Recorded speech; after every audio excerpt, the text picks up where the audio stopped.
नमस्कार, भारत एट 7 खबर राज्यों की में आपका स्वागत है। मैं हूं रमा त्यागी। शुरुआत कर लेते हैं हेडलाइंस के साथ। प्रधानमंत्री नरेंद्र मोदी सुप्रीम कोर्ट में आयोजित संविधान दिवस समारोह में हुए शामिल। भारतीय न्यायपालिका की वार्षिक रिपोर्ट की जारी। कहा, संविधान हमारे वर्तमान और भविष्य का मार्गदर्शक।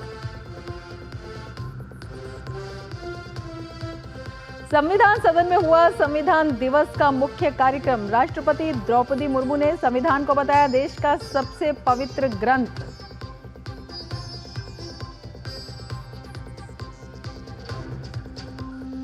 मणिपुर में हुई हिंसा के 3 मामलों की जांच अब एनआईए करेगी। केंद्रीय गृह मंत्रालय ने दिया आदेश।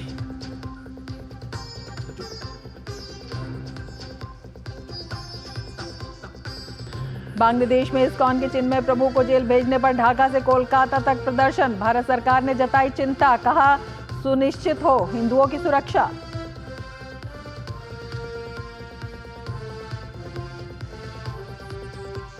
यूपी के संभल हिंसा की एफआईआर में सनसनीखेज खुलासे। पुलिस ने सांसद जियाउर रहमान बर्क और संभल सदर से सपा विधायक इकबाल महमूद के बेटे के खिलाफ दर्ज की एफआईआर।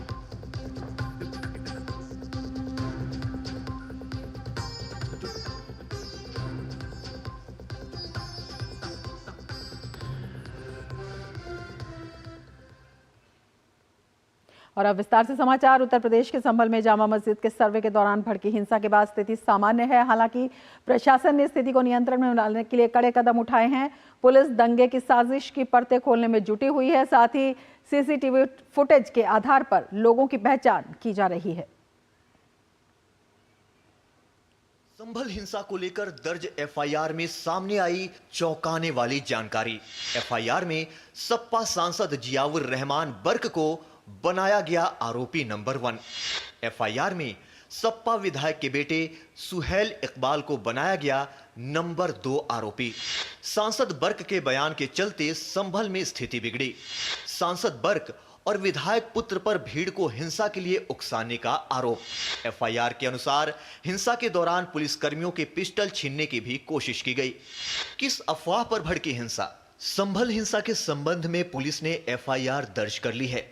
एफआईआर में पहला नाम समाजवादी पार्टी के सांसद जियाउर रहमान बर्क का है। सदर विधायक इकबाल महमूद के बेटे सुहेल इकबाल के साथ साथ 700 से लेकर 800 अज्ञात लोगों के खिलाफ भी रिपोर्ट दर्ज की गई है।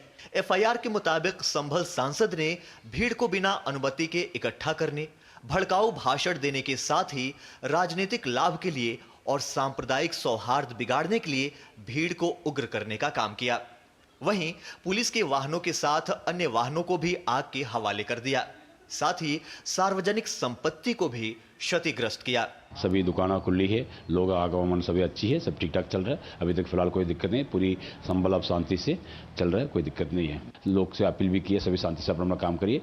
संभल में भड़की हिंसा के बाद अब स्थिति नियंत्रण में है। दुकानें भी खुल गई हैं, लोगों का आवागमन अच्छे से चल रहा है। इसे देखते हुए संभल के असमोली, पावंसा और नगर क्षेत्र में कक्षा नर्सरी से लेकर 12वीं तक के स्कूल आज से खोल दिए गए हैं। पुलिस और प्रशासन पूरी मुस्तैदी के साथ हालात पर नजर बनाए हुए है। विभाग की तरफ से कोई आदेश नहीं आया तो हमने समझा कि खोलना ही है। यदि बंद होने का आदेश आता छुट्टी का तो हम उसका पालन करते। हमारे यहाँ जो संख्या है total enrolment is 89। Now at present there are 50 students. Sambhal की शाही जामा मस्जिद के पास बड़ी संख्या में हिंदू आबादी भी रहती है। मस्जिद के पास रहने वाले बुजुर्ग प्रेम शंकर ने डीडी न्यूज को बताया कि हमारे घरों में जितनी भी शादियां हुई कुआं पूजन यहीं हुआ। ये कुआं आज मस्जिद का हिस्सा है। यही खेले, यही कूदे हम यहाँ पे सब जगह, और यहीं पे हमने जो हमारी ब्याह शादी हुए तो सामने कुएं पे हमारा कुआं पूजन हुआ है। हमारा बड़ा लड़का हुआ तो बड़े लड़के का भी यही पूजन हुआ। जो कुआं पूजा है ना, उसमें तो कुआं पूजन भी इसी जगह पे हुआ।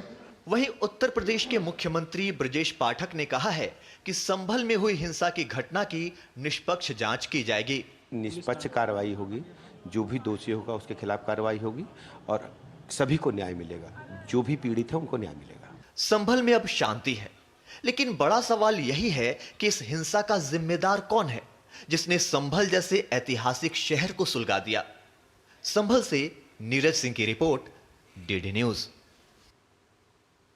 और संभल से हमारे संवाददाता नीरज सिंह हमारे साथ इस वक्त जुड़े हुए हैं ज्यादा जानकारी के साथ।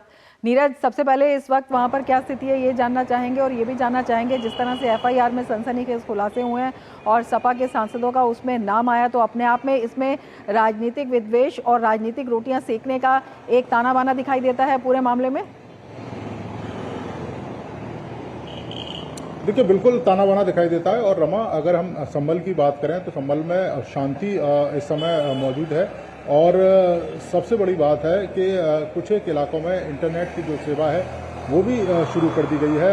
आज दिन में भी संभल खासतौर से जो शहर है वहाँ पर इंटरनेट की सेवा बहाल की गई थी कुछ समय के लिए। स्कूल और कॉलेज खुले हुए हैं, बाजार पूरी तरीके से खुले हुए हैं। पीछे आप हमारे कैमरामैन दिखा पाएँ तो आप देखें कि जो ट्रैफिक है वो भी सामान्य तरीके से चल रहा है। किसी तरह की जो परेशानी है वो लोगों को नहीं हो रही है। हाँ, जो मस्जिद है और उसके आसपास का जो इलाका है वो थोड़ा सा जरूर कह सकते हैं कि संवेदनशील है, और वहाँ पर पर्याप्त मात्रा में जो पुलिस है वो मौजूद है। बाकी किसी भी संभल के किसी भी इलाके में ना तो पुलिस की ज़रूरत है, क्योंकि लोग भी सामान्य तरीके से अपने जो कह सकते हैं कि जनजीवन शुरू कर रहे हैं और सामान्य तरीके से जो अपना काम है वो भी कर रहे हैं। दूसरी, जिस तरीके की राजनीति आप देखें कि देखने को मिल रही है खासतौर से समाजवादी पार्टी के द्वारा, और आप देखें कल परसों लगातार अखिलेश यादव जिस तरह के बयान देते रहे, जिन बातों का वो जिक्र करते रहे, और आप देखें कि संभल प्रशासन के लोगों ने सिलसिलेवार तरीके से उन तमाम आरोपों का जवाब दिया कि जो उनके ऊपर लगाए गए कि पुलिस ने गोली चलाई, पुलिस ने जो स्थिति है वो नियंत्रण करने की कोशिश नहीं की। आप देखें कि समाजवादी पार्टी के जो सांसद हैं वो मुख्य आरोपी हैं। उनके ऊपर आरोप है कि दंगा भड़काने का काम किया है। वो भले ही संभल में नहीं हो, संभल से दूर रह के वो दंगा भड़काने का काम कर रहे थे। इसके अलावा यहाँ के जो विधायक हैं उनके जो बेटे हैं उसका भी नाम दंगा भड़काने की जो लिस्ट है उसमें आया है। जो आरोप हैं वो लगे हैं। दूसरा, आप देखें कि जिस तरीके से प्लानिंग वहाँ पर की गई रमा, और बड़ा सकरा सा इलाका है, और तीन तरफ उस मस्जिद के जो शाही जामा मस्जिद है संभल की, तीन तरफ मुस्लिम आबादी है और एक तरफ हिंदू आबादी है। ये बड़ी घटना हो सकती थी, और पुलिस ने उस घटना को हम कह सकते हैं कि कंट्रोल किया। और अगर ये बड़ी घटना होती तो बड़ी संख्या में वहाँ से जान माल के नुकसान की खबर आ सकती थी। तो पुलिस को हम कह सकते हैं कि पुलिस ने काफ़ी मेहनत की और बड़ी स्थिति को कंट्रोल किया, क्योंकि जिस तरीके की भीड़ वहाँ पर जमा थी, 2 से 2.5 हज़ार के करीब लोग हाथों में पत्थर लेकर लगातार पत्थर फेंक रहे थे, और उसमें कई सारे पुलिसकर्मी घायल भी हुए। उसके बाद भी स्थिति को बहुत ज़्यादा बिगड़ने जो संभल पुलिस है उसने नहीं दिया। और आप देखें अभी भी पूरे इलाके में शांति बनी हुई है। डिजिटल और जो दूसरे साक्ष्य हैं वो जुटाने का काम संभल पुलिस कर रही है। संभल पुलिस ने 2750 के करीब जो अज्ञात लोग हैं उनका नाम एफआईआर में डाला है। 6 लोगों का नामजद एफआईआर में नाम है। तो बड़े पैमाने पर जो कार्रवाई है वो संभल पुलिस कर रही है, और उसका कहना है कि जिसने भी दंगा भड़काया है, पुलिस की त्वरित कार्रवाई बिल्कुल साफ तौर पे नीरज देखी जा सकती है, उसके खिलाफ कार्रवाई होगी। बिल्कुल, जिस तरह का यह मामला था, जितना संवेदनशील ये मामला बन गया था, जब उसमें इस तरह की आवाजें सामने आती हैं कि पुलिस को जला दिया जाए या पुलिस को ही नुकसान किया जाए या पुलिस के खिलाफ भी एक बड़ी साजिश, उसमें लोगों को भड़काने का काम किस तरह से देखते हैं, और उसमें जो सपा के नेता हैं उनकी मौजूदगी। देखिए, बिल्कुल भड़काने का काम किया। 2-2.5 हज़ार के करीब पब्लिक है और हथियारों से लैस है। इसके अलावा आप देखें कि जिन लोगों को गिरफ्तार किया गया उनके पास से वेपन्स मिले हैं, उनके पास नकुले हथियार मिले हैं। इसके अलावा बड़े पैमाने पर वहाँ पर जो ईंटें हैं वो एकत्र करके रखी गई थी। दूसरी सबसे बड़ी बात है, और पुलिस की जिम्मेदारी है कि शांति व्यवस्था को बनाए रखना, और इस तरह के जो उपद्रवी लोग हैं उनके ऊपर कानून का शिकंजा कसना। और कोई भी पुलिसकर्मी रमा नहीं चाहेगा कि वो अपनी जान दे दे, क्योंकि उसके पीछे भी एक पूरा परिवार है, उसके पीछे भी पूरा एक घर चलता है, उसके प्रति भी कई सारे जो लोग हैं वो जुड़े हुए थे।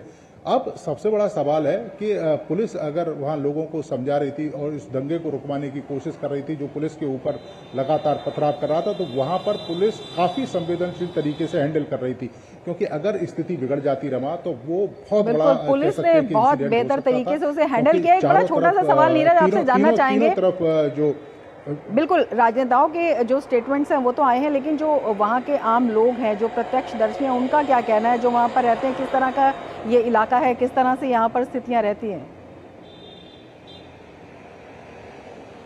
देखिए, जो पुराने लोग हैं, आप देखें कि जो खासतौर से हमने कई सारे लोगों से बात की जिनकी उम्र है 70 साल 75 साल है, उनका ये कहना है कि यहाँ पर जो मस्जिद है वहाँ एक कुआं हुआ करता था और कुएं पे वो उनके शादी के तमाम जो रस्में हैं उस रस्म को कुएं पर पूजा करते थे, कुएं की पूजा होती थी। और हिंदू कम्युनिटी में, रमा आपको भी पता है कि शादी के समय कुआं पूजन एक महत्वपूर्ण रस्म होती है।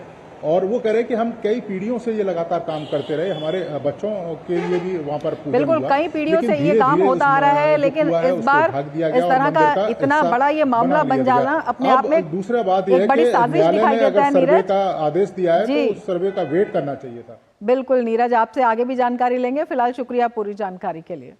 आगे बढ़ेंगे। राजस्थान के बांसवाड़ा में सोने का भंडार मिला है। कर्नाटक, आंध्र प्रदेश और झारखंड के बाद राजस्थान सोना खनन के मामले में चौथा राज्य बनेगा। बांसवाड़ा जिले में सोने के खनन से कई उद्योगों में नए निवेश के साथ ही प्रत्यक्ष और अप्रत्यक्ष रोजगार के अप्रत्याशित अवसर विकसित होने की भी संभावना है। राजस्थान के बांसवाड़ा में सोना ही सोना। राजस्थान के बांसवाड़ा में मिला सोने का भंडार। जल्द शुरू होगा खनन का कार्य।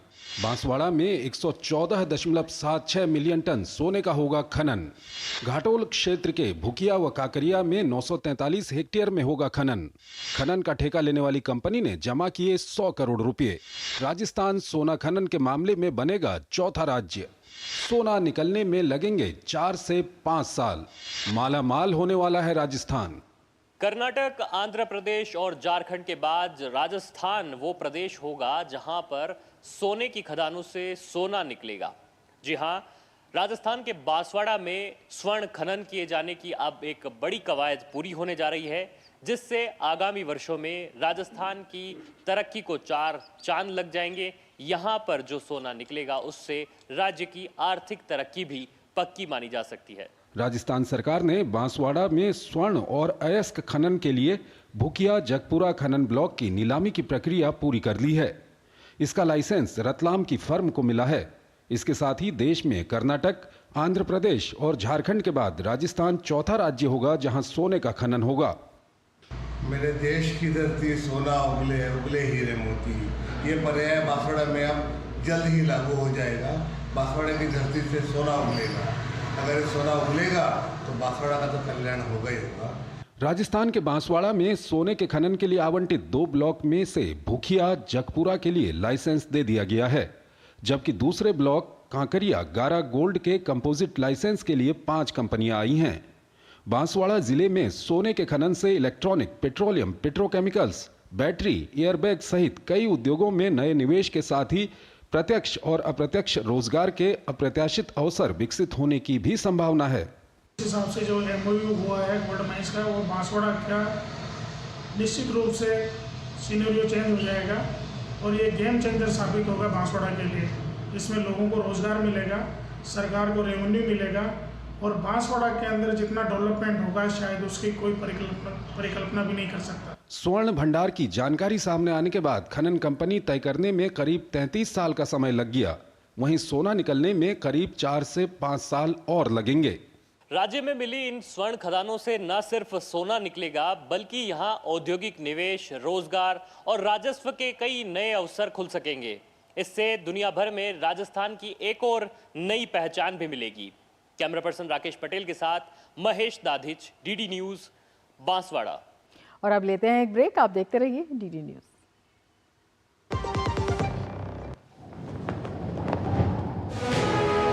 संविधान के पवित्र ग्रंथ के आगे शीश झुकाया, संविधान के मूल्यों को अपनी सभी योजनाओं के मूल में रखा। प्रधानमंत्री नरेंद्र मोदी ने संविधान की सीख को जन जन तक पहुंचाया। 26 नवंबर को संविधान दिवस के रूप में घोषित किया। संविधान के निर्माता को अभूतपूर्व श्रद्धांजलि अर्पित की। संवैधानिक अधिकारों के साथ ही कर्तव्यों की ओर चलने का भी देश को आह्वान किया। एक देश एक संविधान के संकल्प के साथ जम्मू कश्मीर से धारा 370 हटाई। न्याय आधारित भारतीय दंड संहिता देश को समर्पित की। इसी विजन के साथ आज देश आत्मनिर्भरता से चल पड़ा है विकसित भारत की ओर। संविधान एक्ट 75 के अवसर पर संविधान के प्रति अटूट प्रतिबद्धता दोहराता है देश। खुद को पैम्पर करिए MDH बादाम रोगन के साथ, जो आपको संवारे, निखारे और नरिश करे। चमके चमके हाँ, दमके दमके, त्वचा में समाए, हाइड्रेट करे, हर उम्र की त्वचा का पोषण करे। You deserve the purity. MDH बादाम रोगन, नेचुरल, टेंडर, प्योर। चमके चमके। जिंदगी की हर छोटी बड़ी जरूरत के लिए आप जो सपने सजाते हैं, बस उसी उम्मीद को तो हम सहारा लगाते हैं। SIP आपकी सेविंग्स को आपकी खातिर काम पर लगाएगी। आज ही अपनी पहली SIP की शुरुआत करें। अधिक जानकारी के लिए अपने वित्तीय सलाहकार से परामर्श करें। LIC म्यूचुअल फंड द्वारा निवेशक शिक्षा की एक पहल। म्यूचुअल फंड निवेश बाजार के जोखिम के अधीन है। योजना से संबंधित सभी दस्तावेजों को ध्यान से पढ़ें। मेरी पसंद, मेरी पसंद, मेरी पसंद, मेरी पसंद, हमारी पसंद, हम सबकी पसंद। मजबूत देश का मजबूत सरिया हो गया steel. Muthoot finance gold overdraft, ब्याज सिर्फ उतने ही दिन का भरिए जितने दिन पैसे इस्तेमाल कीजिए। आज ही कॉल कीजिए 1-800-313-1212। MDH की देगी मिर्च, देगी मिर्च का तड़का, अंग अंग फड़का। MDH की देगी मिर्च। देश की राजधानी दिल्ली समेत NCR में हवा अभी भी खराब है। मंगलवार की सुबह भी राजधानी में धुंध की एक पतली परत छाई रही। वायु गुणवत्ता लगातार खराब होती जा रही है। AQI का मीटर 400 से ऊपर चल रहा है। NCR में एक बार फिर AQI 400 पार। राजधानी दिल्ली में छाई धुंध की परत।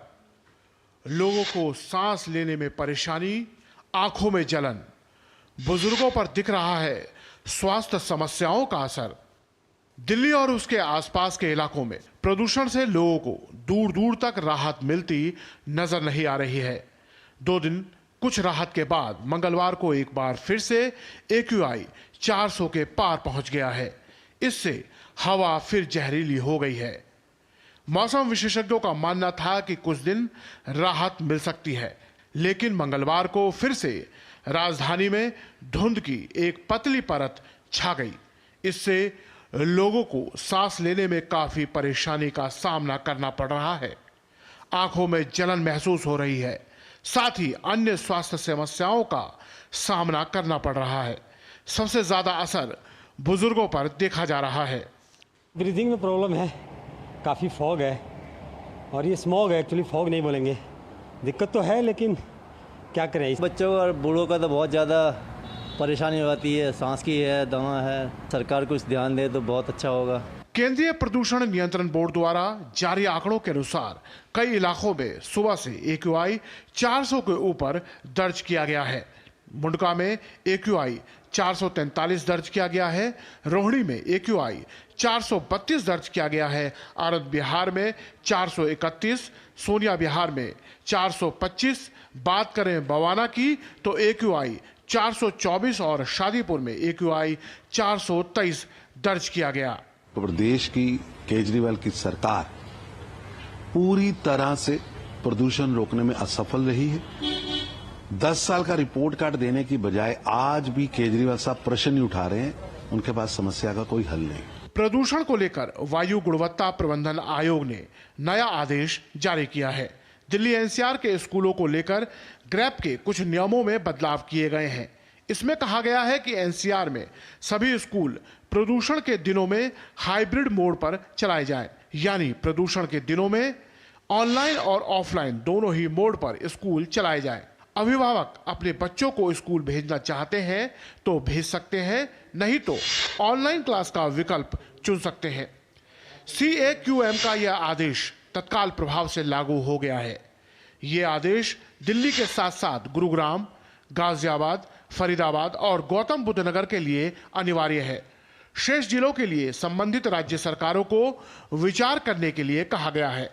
कल सुनवाई में सुप्रीम कोर्ट ने स्कूलों और कॉलेजों में रेगुलर क्लास को फिर से चालू करने पर विचार करने के लिए कहा था। कोर्ट ने कहा था कि ऑफलाइन क्लास नहीं होने की वजह से कई छात्र मिड डे मील से वंचित हो रहे हैं। साथ ही कुछ छात्रों के पास ऑनलाइन क्लास के लिए जरूरी साधनों की कमी होने की वजह से पढ़ाई नहीं हो पा रही है।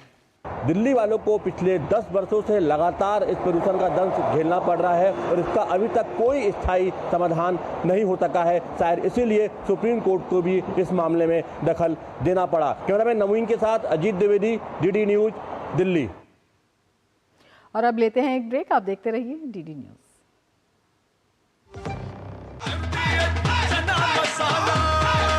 अब छोलिया हो या लोबिया, सफेद चने या काले चने, सब कुछ मजेदार बने।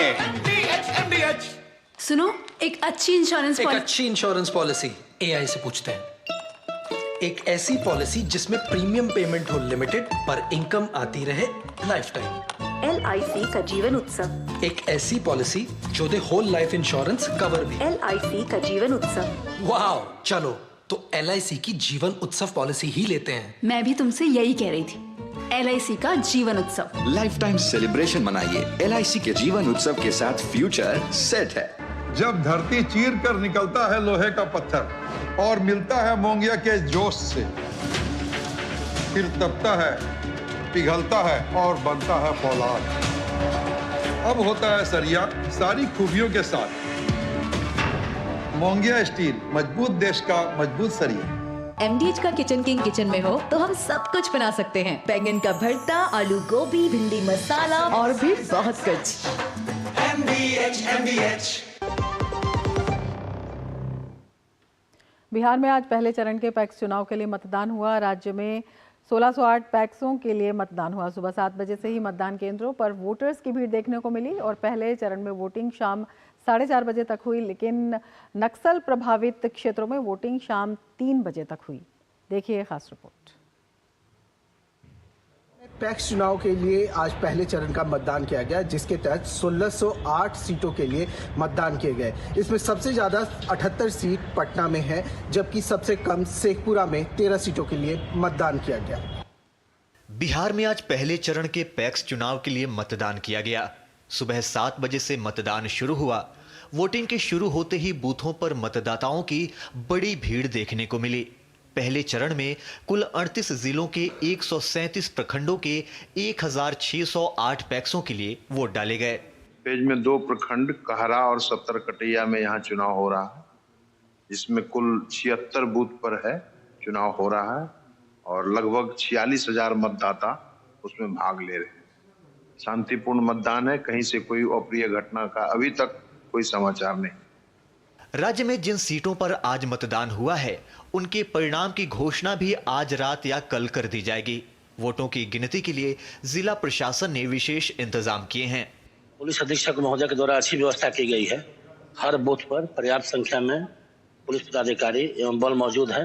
अभी तक बिल्कुल शांतिपूर्ण है और आगे भी शांतिपूर्ण रहेगा।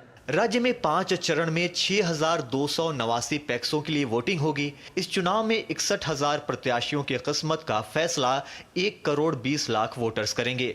इसको लेकर राज्य में 19,825 पोलिंग बूथ बनाए गए हैं। वहीं मतदाता सूची में गड़बड़ी के कारण 93 पैक्स के चुनाव स्थगित कर दी गई हैं। राज्य में दूसरे चरण का चुनाव 27 नवंबर, तीसरे चरण का चुनाव 29 नवंबर, चौथे चरण का चुनाव 1 दिसंबर और 5वें चरण का चुनाव 3 दिसंबर को होगा। पैक्स का मतदान करने के लिए हम लोग आए हैं बरियाई पंचायत में, और जो काम कर रहे हैं जिताएंगे उन्हीं को। वोट उन्हीं को करेंगे जो सर किसान के लिए अच्छा सोचेगा और उनके भविष्य के लिए और अनाज बीज वगैरह में जो अच्छा वर्क करेगा इस फील्ड में उनको वोट करेंगे सर। बता दें कि प्रथम साख समितियां यानी पैक्स एक सहकारी समिति है।